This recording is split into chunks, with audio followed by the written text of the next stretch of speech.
publishers refuse to work with you.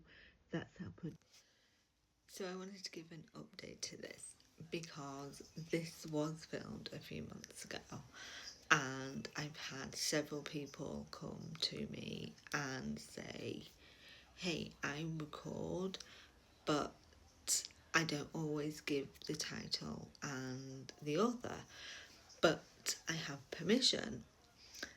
That is fine. Nobody is saying you have to give the title and the author.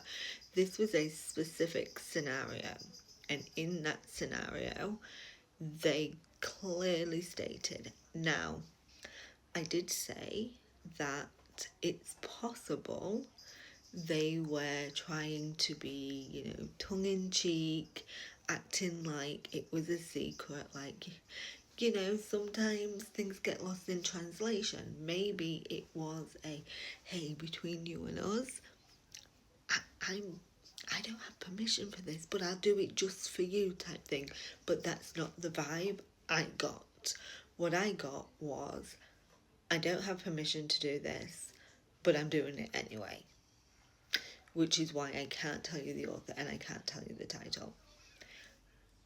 Which is what prompted me to make the video. And that is wrong. And I said it in the caption, but for those that didn't read it or didn't want to read it, because I'm a wordy bitch, there are a lot of new people that are coming to voiceover, voice actors, narrating, that look at lives and look to you doing lives as the standard, and are looking to you for what to do, for guidance.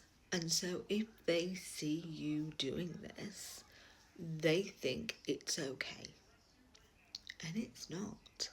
And look, we know I'm an opinionated bitch.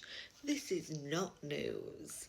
And we also know that boundaries are incredibly important to me. I have made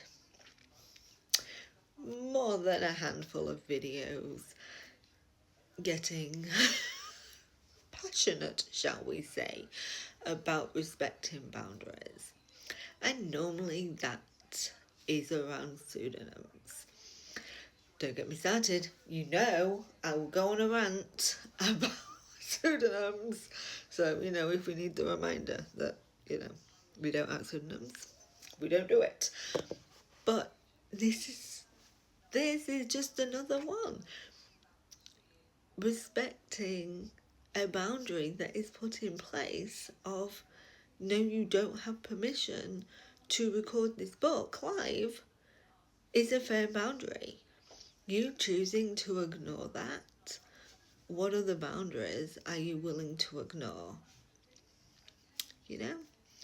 And it also then begs the question, what other things could potentially happen?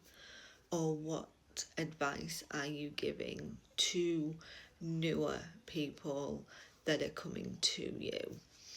And something else that people have come to me about is, wait a minute, what was that text on the screen? What do you mean? What's this casting business? And I thought I was pretty loud about that too, maybe. Look, I'm not the best person. Look, I'm not the best person to market myself, okay? People say to me, Kelly, what do you do? And I go, the thing is, so yeah, I'm Readers Together, and even Alexa's like, this bitch don't know. So obviously I do a lot of different things, but we'll focus on like the audio stuff. I call myself an audio assistant because, I have my fingers in a lot of pies, so to speak. And that kind of ranges from beta listening, audio proofing, The mind has gone blank. This is what happens when you work nights. Obviously, the casting is a big thing. Admin stuff, email management, social media,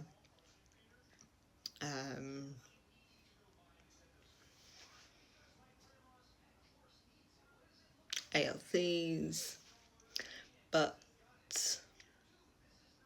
the casting is fun and I do it in different levels.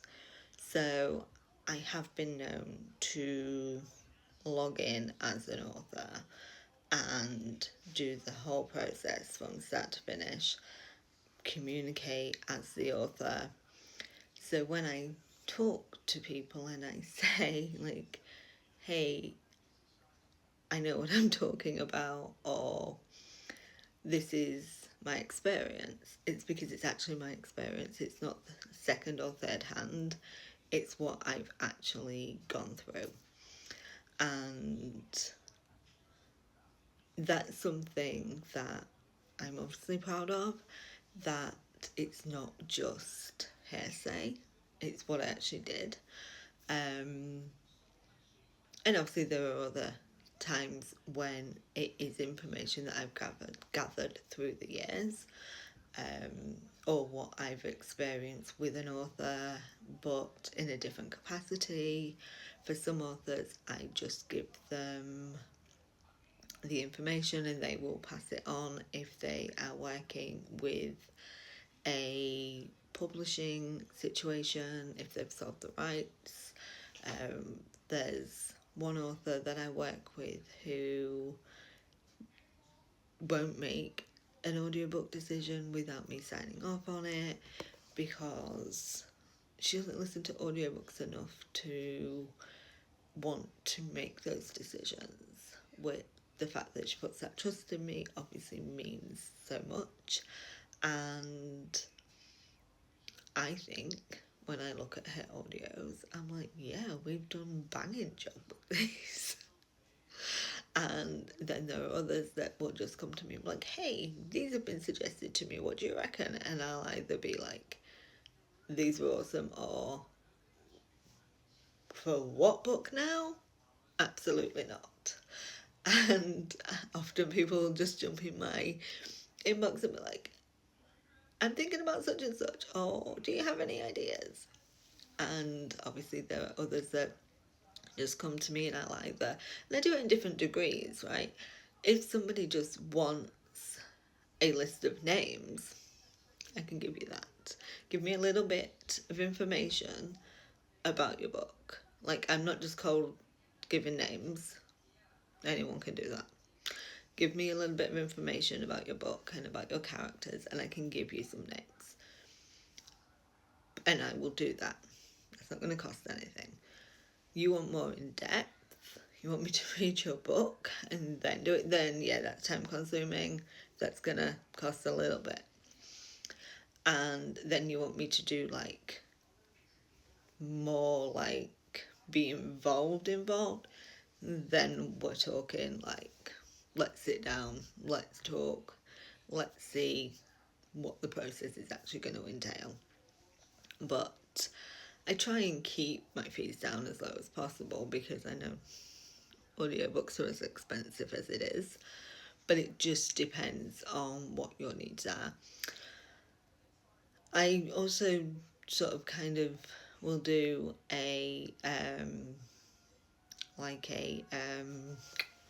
listen to auditions situation based on like what the criteria is for an author, if that's what they need. I'm looking at changing things in the new year. I'm doing like a whole overhaul of my services completely. I might not even have services. We don't know. But for those that were interested, if you stuck around, you've got time to kill, I guess. But yeah, any questions, whichever side it is, it's open. Always ask away.